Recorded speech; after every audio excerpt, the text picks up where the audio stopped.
We are so excited to be right here at the Vancouver Mining Club pre-VRIC party, right here at the Paradox Hotel in Vancouver, BC. This is the event that kicks off the VRIC weekend. We're going to be sitting down with the CSC, with the BMO, with Rio Silver, and so many more. And we're going to learn about what's coming up for 2026. Follow us along and let's go check it out.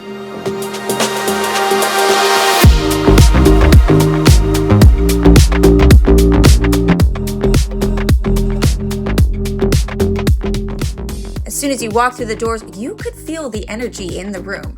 It was high, it was inspirational, and so many great conversations well underway. We had a chance to sit with some major powerhouses and see what their insights are for 2026. People like Anna Sarum from CSC, Crystal and Barry from Hub Insurance, as well as Lyle McLennan right here from Red Cloud Securities in Vancouver. Let's see what they had to say. We are here at the Vancouver Mining Club event, which is the pre-VRIC party of the century, kicking it all off. And I get a chance to actually sit down with Anna from the CSE. And we're going to go over some pretty vital information for 2026. Anna, it's great to have you here. Thank you for having me. Well, I want to actually just jump right in it because we don't have a lot of time here, but I want to know really, what is it about the CSE that makes it just so much more valuable to mining specific issuers? The mining sector has always been one of our biggest sectors at the exchange. And I think because resource-focused companies, exploration companies are so capitally intensive, it's really important where they spend their money. And spending less money with the exchanges and having less cost to raise capital is really important for them. So we've always had a really big component of our exchange is mining and exploration focused companies. I think we are not at half of resource sector, but between a third and a half of our companies are in the resource space. Well, it's definitely one that's being talked about, and there's so much buzz around you. And it's not just about the listing though, Anna. I mean, it's how the exchange ultimately helps these companies connect with the right investors and grow credibility and all of those things. Yeah, connectivity is really important. We had an amazing year last year. The markets were iffy at times and great at others, but our mining issuers alone managed to raise over $1 billion on the exchange in the mining sector. Another $2 billion was raised in diversified industries. So there was a lot of capital raising that happened on our exchanges, and a lot of that is outside of Canada as well as inside.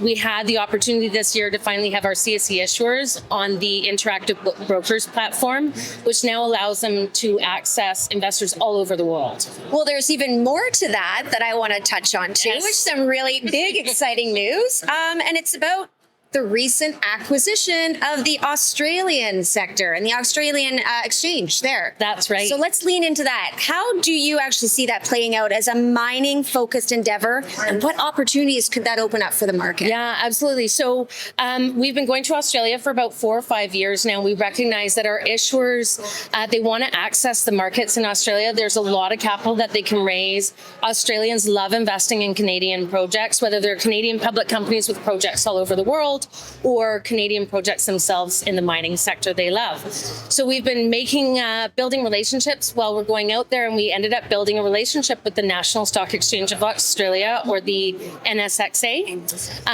And we saw a lot of synergies in how we operate, how they operate, creating a streamlined, cost-effective approach for growth style companies. And so we ended up acquiring them in November of 2025, which is very exciting for us. They will in their own rights have a lot of growth opportunity within Australia, but we also see an amazing funnel of Canadian issuers that are wanting to access Australian markets via the NSXA. So very exciting for us. Very exciting. Yeah. My gosh, there's so much happening for you guys. I'm so excited to see what this year brings and going forward. What a collaboration. Yeah, we're very excited about it. I mean, our team at the CSC, they've got 20 years experience in building an exchange, so we get to use this experience and help another exchange. Australia also doesn't really have a formal growth or venture style market, so it's an opportunity for us to really shake things up over there, which is great. Oh my gosh, and I'm so excited, and thank you so much for sitting with us, and I can't wait to continue continue this conversation soon. Absolutely. Thank you, Lindsay. Again, that was Anna from the CSE. Be sure to follow them. What's your website, Anna? It's www.thecsc.com. There we go. We'll see you next time. Well, we're back at it, and this time we get to sit down with Hub. Now, Hub is not just what you think it is, and we're going to delve right into that on what more they do. I'm sitting down with Crystal, Director of Business Development, and Barry, and he's the VP of Complex Risk. And we're going to get to the very hub of what they actually do for mining. See what I did there? Yeah, I saw that. No Well, pun thanks for intended. sitting with me today. This is exciting. It's a great event. There's so many people here. Yeah, thanks for having us. What a way to kick off VRIC, Oh my collaboration with the Vancouver Mining Club and Apaton Media. We're so happy to be here. Thanks for having us. Absolutely, yeah. So I'm going to throw this out first off to you, Crystal. For people who may not actually know what Hub really does, tell us the who you are, the what you do, and the how that all relates to the mining sector. Yeah, absolutely. So we are Hub International Insurance Brokers. Barry and I work as part of our coastal region. Hub is one of the big names in insurance brokerages. There is a lot of big players in the market. And Hub is actually the 5th largest insurance broker in the world. A lot of people don't know that. We're actually the largest privately held broker in Canada. We have the privilege to look after thousands of junior mining companies, several of the majors, and we're really excited to learn how we can deliver excellence across our portfolio of products that we can support your mining clients with. Well, you are in the right place. Yes, absolutely. Okay, so I want to throw now this over to you, Barry, because, as Crystal sort of set the stage, insurance really has shifted a lot. Sure. And I'm going to, just really jump into the risk side of things, actually. My question is, when we talk about the risk, you see the biggest operational risk happening maybe where people aren't necessarily looking. So their headquarters could be here in Canada, but their operations could be in a completely different jurisdiction. So tell me how you navigate through that with your clients. Absolutely. I think one of the more challenging operational issues for miners is that while they may be based in Canada, our research, I think it's 64% of all Canadian-owned mining assets are actually extraterritorial. 64%. Absolutely. So the having a well-functioning multinational insurance program where you can actually manage your risk in a single place in Canada, because obviously you need to now report back to the board sitting in Canada, is really integral. And what at Hub, what we do really, really well is we've got a network of the best of breed insurance partners across the world, so that we can ensure that that you get service consistency, and that those brokers on the ground have got kind of first-hand knowledge of what is happening in the territory, so you can be quite flexible in responding to that. And that's the key right there, is that you're global. So, even with the headquarter here, they have somebody here, and wherever their operations could be, you can stick with just the one company. That's vital. That's absolutely vital. One-stop shop. Indeed, single point of contact, right? Absolutely. Well, I mean, it's quick and short, but it gets the word out there for sure. And I'm so grateful that I had the chance to sit down with you guys. I would love to bring you back in the studio on the podcast, and we can just sort of delve into a lot more further options and everything. Amazing. A lot of topics that we can cover. I mean, Hub, what we can do that really differentiates us from a lot of other brokers in the market is we can look after you from exploration to exit. We want to help you avoid any surprises, and we have a team of experts that have the experience in the cloud of working with several majors that can help you anticipate and prepare for whatever it is your goals are, and help you with that risk management and insurance strategy. So we look forward to coming back to the podcast and chatting more about it. Strong collaboration right here. Now, where can we find you? For anybody out there that's like, I want to talk a little bit further, here's where you go. Yeah, you can reach out to us. You can call my mobile number, or you can What do you want? My email? Let's start with their website. Oh yeah, www.hubinternational.com. There should be a spot on there where you can actually request to contact a broker, and someone will be in contact. All right. So head over to their website, request to talk to Crystal. If you Do come over that. to any of the Vancouver Mining Club events, we've usually got a few smiling faces from our hub team, and we'd be happy to buy you a drink and talk about what we can do to support you. Amazing. Well, thanks so much All for right. sitting with us. We'll talk to Thank you you. soon. Okay. Lyle. Wow. I mean, what an event. Lyle McLennan, right here from Red Cloud, right here in Vancouver. The only one representing Vancouver, by the way. Correct. That's correct. Holy cow. I mean, let's first of all take a bow because this event is next level. Next level. Thank you so much for actually finding time to sit down with little old me and just really like zone in on VRIC right now. What an event. What a weekend coming up. Tell me what it is that you're looking forward to the most this weekend with VRIC. Well, it's been a while since last year. The tide in the market has changed dramatically, and just to catch up, see people involved with projects and the investors as well, and just catch up, especially from people out of town. The whole Red Cloud crew from Toronto will be here as well. That's a terrific way to see everybody face to face, obviously. Obviously, yeah, there's a lot of news coming out from a lot of different companies. And, you know, from your point of view, right at Red Cloud, do you see a lot more in copper, gold, silver, or all of them? It's nuanced depending, but I think it's pretty much wholesale. Currently seems like it's a pretty much a move along all sides. Right? Yeah, What's the whispers in the streets right now for VRIC? What are people saying about, you know, who's the big players right now? Which is the biggest focus right now? Tell us the insights. Well, there's a big comment on copper that came out of a famous podcast. So that's a bit of a interesting one that it'd be interesting to follow up here during VRIC and see how that plays out. But again, I think we're enjoying a broad-based move overall. Lithium's coming back up. All in all, like it's a very lights are green, so You know, it's that's very the thing. positive. You hit the nail on the head there with lithium. Lithium sort of came out of nowhere and just was like, bam, hey, me. Don't forget about me. Correct. So that's going to be an exciting thing to see what comes out from VRIC as well going forward. We're early in the year. This is a great time to be at VRIC and really get your hands on what's coming down the pipeline right here for 2026.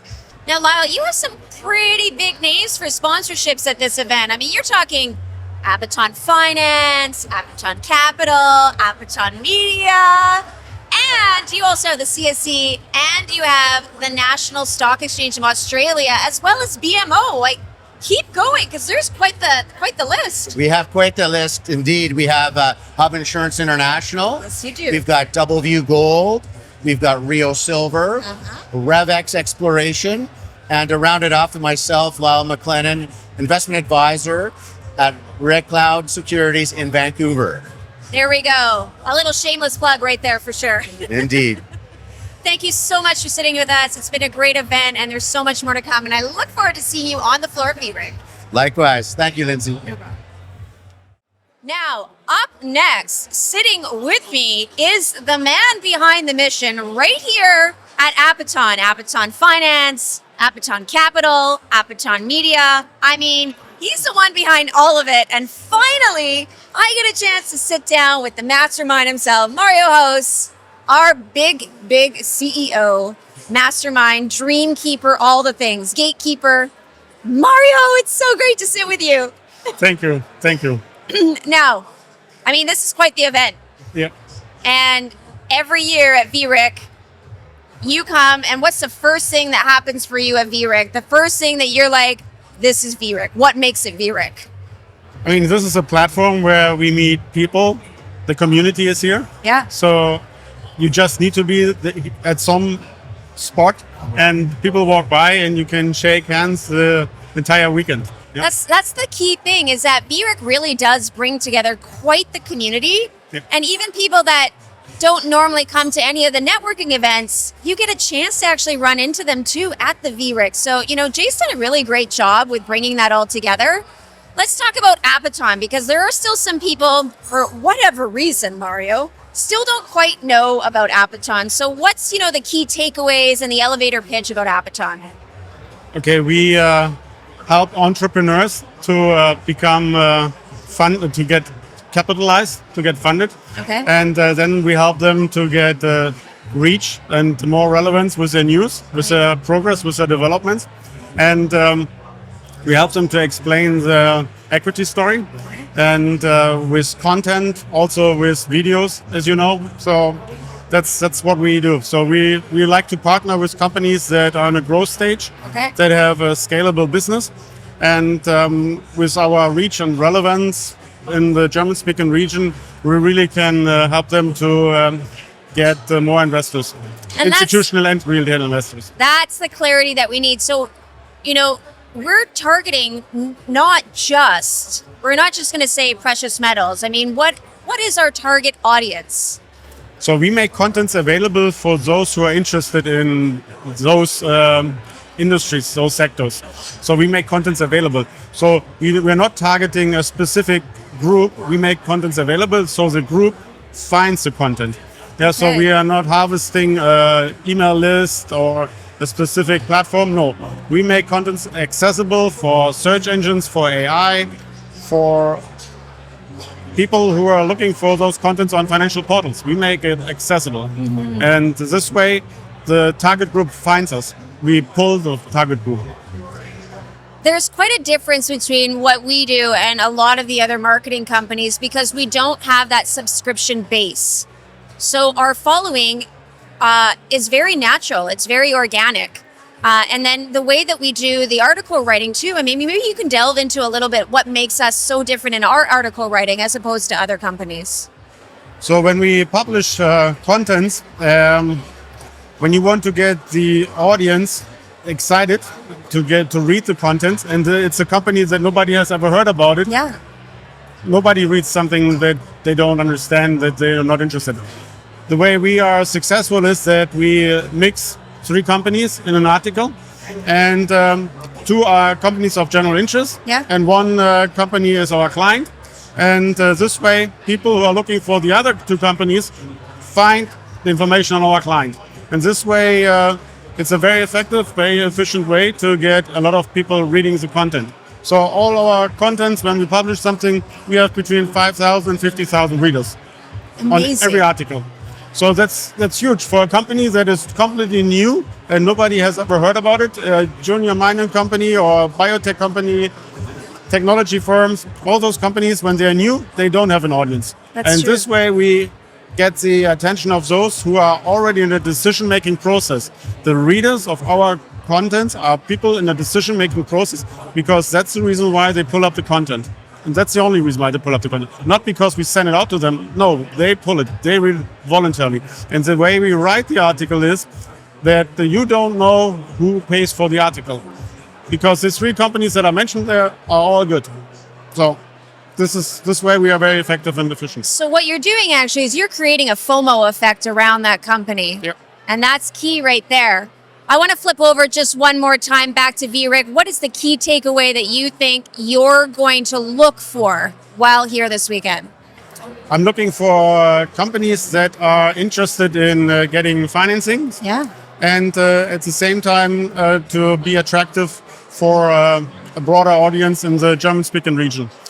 And also in North America, because we have relationship with other companies and platforms. So we're not just focused on Germany or German-speaking region. We are successful. We have been successful in the past in Australia, North America, and in Europe.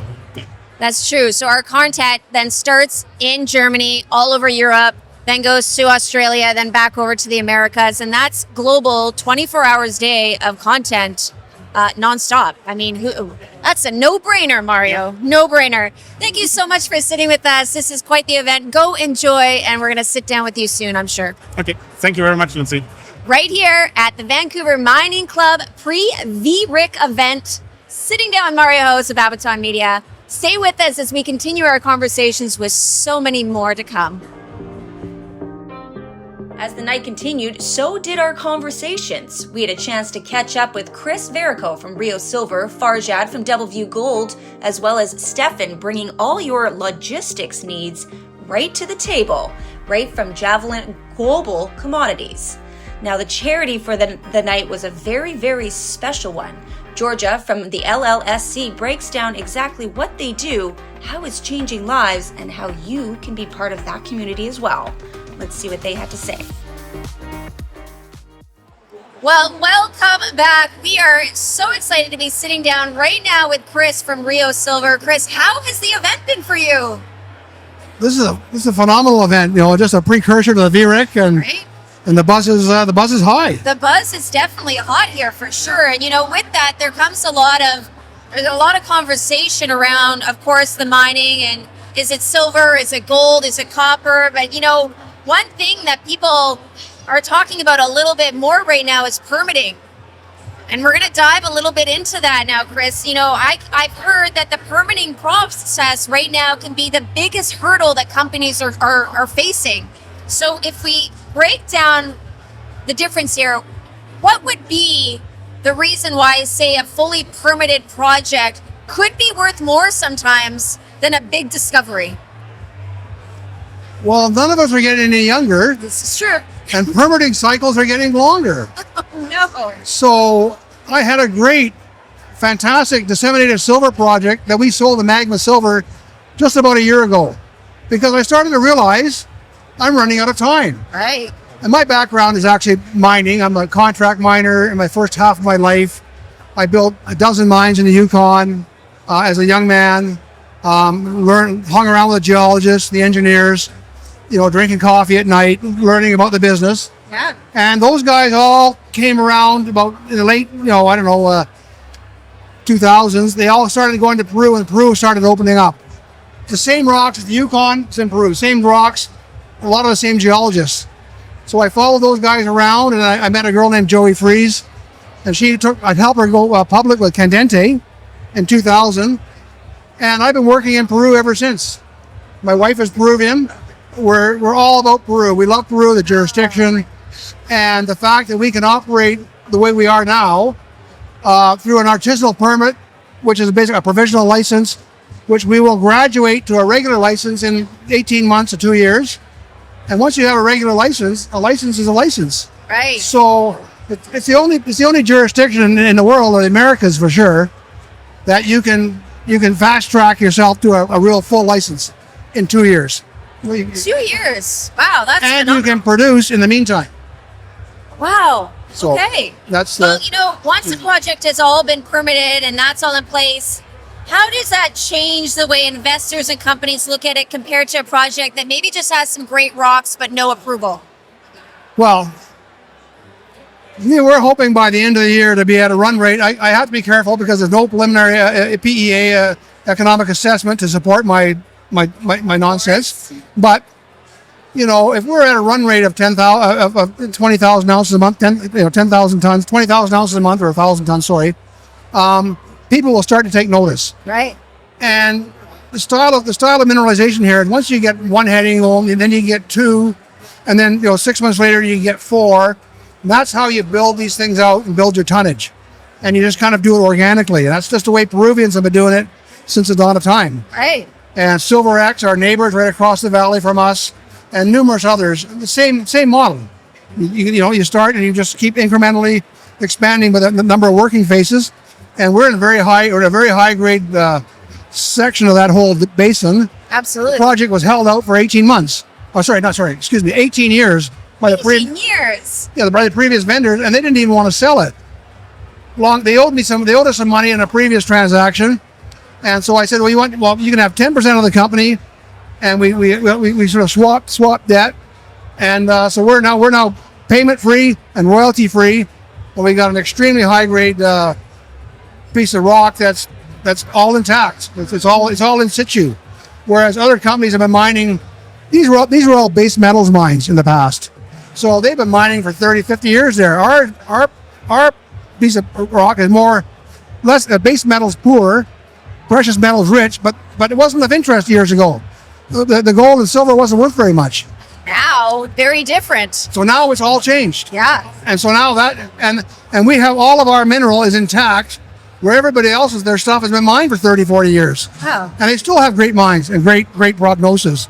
But we have all the low-hanging fruit.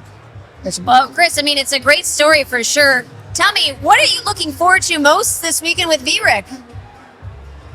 Well, there's some well-heeled guys. I won't mention any names, but the big guys are going to be wandering around, and we want to just rub shoulders with those guys. I've got some plans to meet with them. We want to get ourselves on the map with in the main circuit, the big circuit, and we'll get there. Yeah, we'll get there. That's it. And you know what? There's a lot of buzz already around silver and just in on its own. So you're ahead of the game, Chris. You never want to think that way, but thank you for that, Lindsay. I appreciate that very much. Well, thanks so much for sitting with us, and good luck at VRIC. Well, thanks, Lindsay. Thank you very much. Okay. Thanks, everybody. Yeah. Welcome back right here at the Vancouver Mining Club event for the kickoff of VRIC weekend. I'm sitting down with Farjad.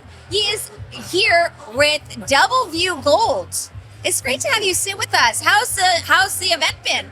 Thank you for having me here. Oh, it's been great. I love it. Yes. Yeah, I've been here a couple of times and Great. both times I enjoyed it. Well, the energy is high and there's so many great conversations happening. So thank you for just taking the time to come and sit with little old me. Yes, a little bit around the area, $4,900 gold, which is a given. It's beautiful. You can't the complain, highest that's for we've sure. ever been today. My So far. gosh, it just keeps going up. Why Oh, don't you yes. tell us a little bit, just your elevator pitch about Double View Gold? Okay, W Gold, I started that about 11 years ago. I started that with a lot of long story. To make it short, I made the discovery. It's a copper, gold, scandium, cobalt, silver discovery Right. with a major deposit in British Columbia. And it's the only flat deposit that you can see basically. Wow. Second to none almost. Second to There none. only is scandium in Canada with this size, and also the only cobalt in BC. And I believe we have the largest cobalt deposit in here. We can fuel up a lot of electric cars in the future. And that's it. EV is big right now. Oh yes, big, and we need a lot of copper. And I believe we have the largest copper deposit that's not been changed hand, and we own it. We have it. My Fully gosh. funded company. I'm very proud of what we've done by Well, you my should be. guys, of Yeah. course, not me. Well, I want to just sort of bring it around, and we're going to, we keep hearing about the world running out of those big, huge, game-changing discoveries. So the question is, why is finding a tier 1 deposit getting so much harder these days? One of the components of this deposit is being porphyry and being large. Porphyries are large deposits. Okay. And hard to miss and hard to find. Okay. That's the key to it. And plus our deposit has several key components to it. That's very important. We have the shortest distance to main road once it's a mine. Right. It's a flat deposit, which makes it very, very comfortable. Why is For it the- getting so much harder to find those kind of projects nowadays? As we go, the ones at the top, they have been found, and it gets deeper and deeper. We're lucky we have close to the surface deposit, which is almost, I believe it's one of the last ones. Well, there we go. Now, my second question for you is, when reserves aren't being replaced for years, what does that actually mean for the mining industry and further investors looking for that next big opportunity? What's the key that they need to know when all those reserves are gone? What do they need to know? Okay, I believe there are several components talking about a deposit. One of them is management. Okay. Before that, the deposit. Before that, commitment. Okay.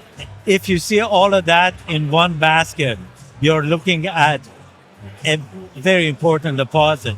And I've said it, you have to look at, I tell my friends, I say, you have to look at the risk. Then the second level above that is the stupidity. Then is calculated risk Yes. and luck on top of all of that. That's So right. this is the level. I have the calculated risk.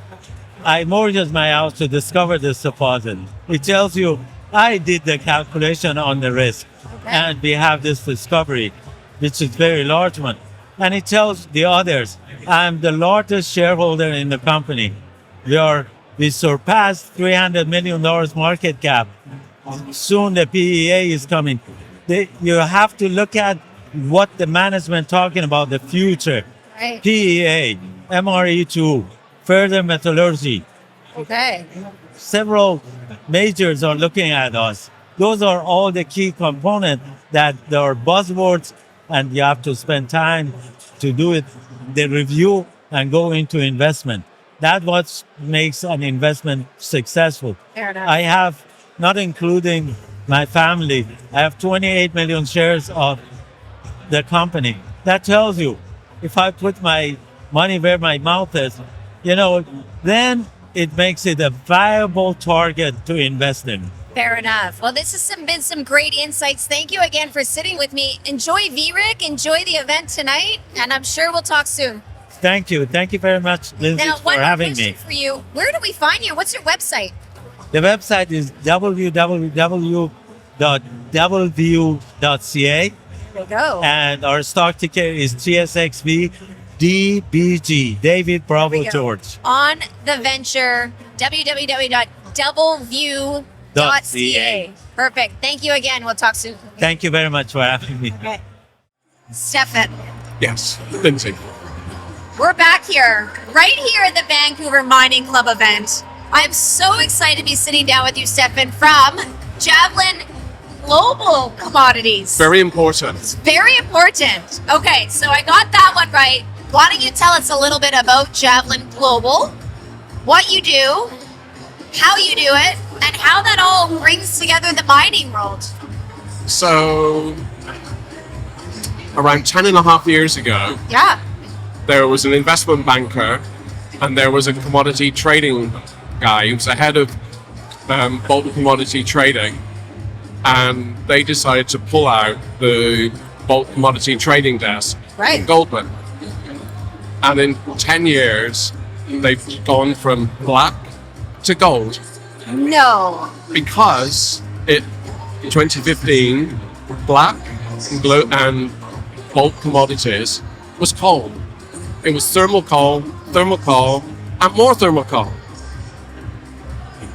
And so they thought this was a very short-term play where they'd make enough money, go sailing off into the sunshine, and that didn't happen. So in those 10 years, they've gone from thermal coal all the way through to trading and moving gold Wild. What a story. and everything in between. So thermal coal, metallurgical coal, iron ore, sulfur, all bulk commodities that you can think of. That's a And wild so story. now we're in the position where we're looking after, looking for mines and people who are into rare earths, to lithium, to vanadium, to titanium, to germanium, to all these other things that you've never even heard of. That's They're at the true. bottom of the periodic table. And that's essentially what we do. Essentially, That's it. You know, the buzz around tonight is a lot more around lithium. And now we've heard a little bit about this in 2015, and it's kind of amping up a little bit. And now 2025, now 2026, it's like, Lithium's tough yeah. because you're competing with China. Oh, this is true. This is true. But hey, why not the other metals like titanium, like vanadium, like germanium, ruthenium, like the and rest all these of the other periodic ones? table. So, that's just one aspect. So Javelin's like black to gold. You just think of black to gold and everything in between. Black in the beginning was coal, but it's not. It's oil. Yeah. It's anything that you can think of. So now, what do? I just try and find opportunities for Javelin. Well, that's That's a great outlook to have. I'm going to flip over a little bit here because I have another question. If we talk about shipping and we talk about freight and we talk about the supply chain, these can get really complicated, Stefan, really fast. So, It's very easy. Is it? Lindsay, oh yeah. Lindsay, it's so easy. So how does your company then navigate the global logistics to keep it all moving? So it's probably the one distinction between Javelin and all the other commodity trading companies. We focus on logistics Okay. all the time. Okay. A dollar saved on logistics is a dollar in better in netback. Simple. That's it. Like, it's not complicated, truthfully. So, and by the way, Lindsay, I know nothing about commodity trading. I know nothing about logistics. I know none of that. I know none of it. But it's not complicated. But you completely simplified it. There's that, what's that saying? KISS, keep it super simple. Yeah. And you did it. So, so logistics is easy. You want to get product from A to B. What's the most effective way of doing it? And you have no boundaries. You have no fixed idea of how you're going to do it. Like people say, oh, we've been doing this for the last 20 years. Well, guess what? That's where Javelin will go and say, okay, you have a problem, we'll fix it. Javelin will go where other people won't go. That's key. It's easy. And that's what I mean, like it's not complicated Okay. to do that. Really, it's not. So to get from A to B, we're going to call Stefan at Javelin Global Commodities. Yes. And so that's how I got involved with them. Because I was in Canada, they were doing nothing in Canada, and I said, you're global, but hey, you can't ignore Canada. Cannot ignore him. I'm more Canadian than a Canadian, I think. But so it's like, so that's how it all started. So just to give you some examples, so traditionally iron ore would go from Minnesota to Asia, and it would go by rail from Minnesota to East Coast US, get put on a vessel, go to China. Well, there's another solution. Put it on a train, go from Minnesota out to BC, and then go on a boat. What? And then because that's less, you're shorten that journey. You've got to put it on a rail, somewhere. Right. Why go for a short journey? Go for a long journey. So smart. So it's not. It's not. Well, I mean, this has been quite the conversation. I love the insights and how simple you make it all seem.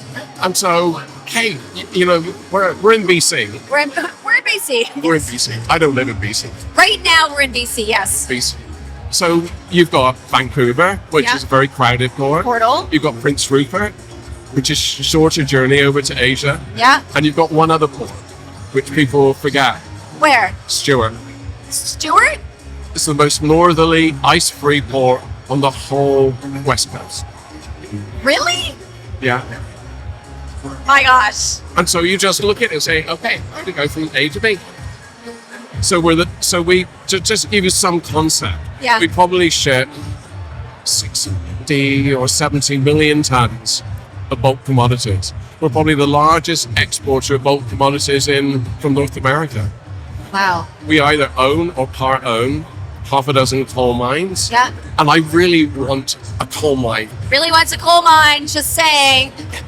And so we have that, and we're probably now the most ingenuitive people of trying to move oil from Canada over to Asia. That's the thing. Oil is big right now. Stefan, this has been a 5-minute conversation, and I'm like, sorry, frantically taking notes. No, don't do that. Like, you have to delete half of this. This has been a great conversation. convo. Honestly, it's not complicated. It's not complicated. All right, Stefan. So we always have to remember black to gold. Black to gold.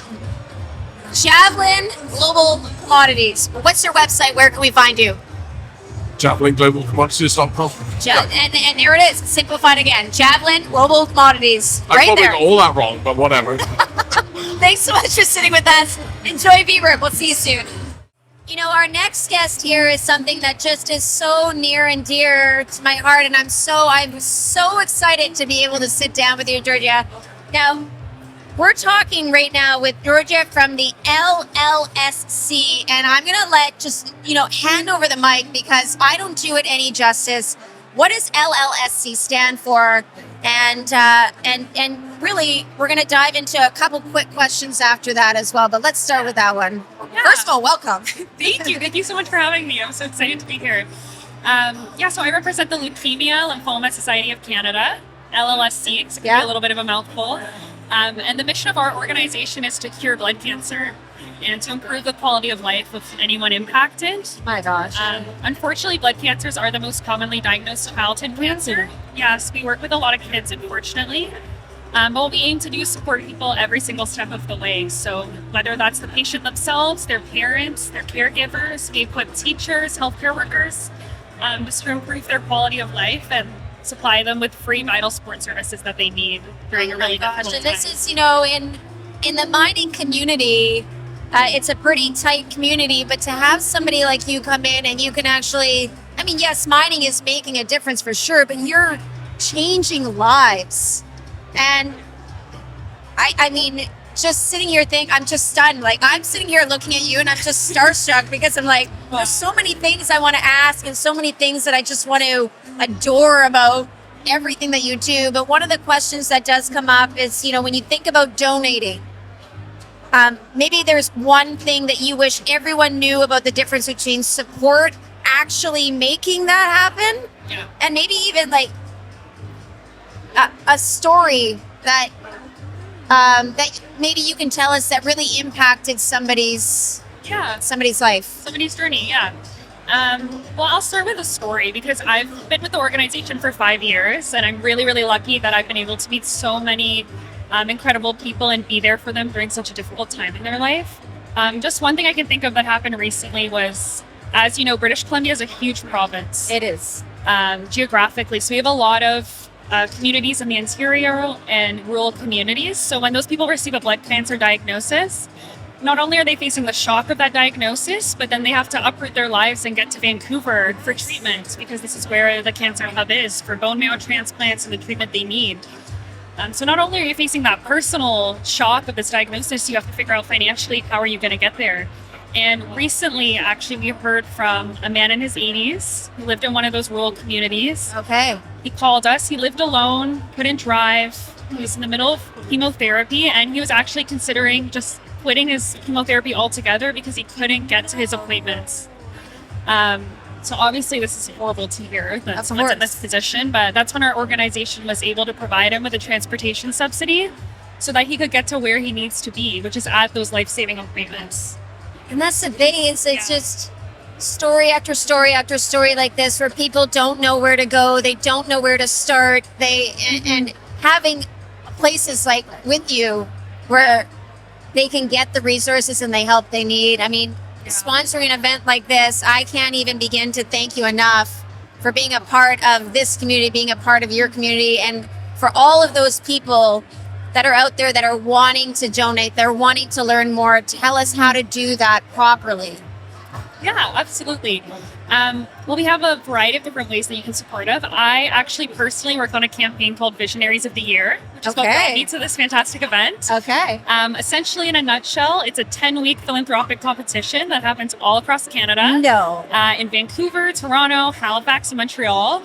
And leaders step up, they form teams, and they try and raise as much money as possible in 10 weeks. Just 10 weeks. 10 weeks. And the fun part of that is during those 10 weeks, the amount that they've raised is a total secret. So nobody knows how much they've raised. And at the end, we have a gala-style grand finale. I pop the confetti and we say who's the Visionary of the Year nationally and in Vancouver as well. Wow. So Did you say gala? Does that mean that we actually get to wear gowns? We do. In Vancouver, it's hard to find. It's very hard to find in Vancouver. Yeah, so that's the way we do it. We have our campaigns launching March 24th. So I'm here tonight meeting incredible people who might want to get involved and support us that way. But you can always find us at bloodcancers.ca and make a donation there as well to support our community. So it's Blood Cancers with an S? Yes. Okay, make sure you add the S, bloodcancers.ca. Go there and donate. Be part of that community that's going to change somebody's life. I'm telling you, there's something unspoken about that that'll change your own life. Thanks so much for sitting with us. Thank you. Thank you so much for having me. We'll see you soon. Thanks. As the evening began to wind down, we were clear on one thing. People were here to connect, they were here to converse, and they're definitely here to move forward. 2026 is shaping up to be a great year in this bull market, and we couldn't be more proud to be a part of this community. A huge congratulations to everyone from the Vancouver Mining Club for putting on such an epic event. We're looking forward to seeing each of you at the VRIC event this weekend. Be sure to stop by, say hi, and let's continue those conversations.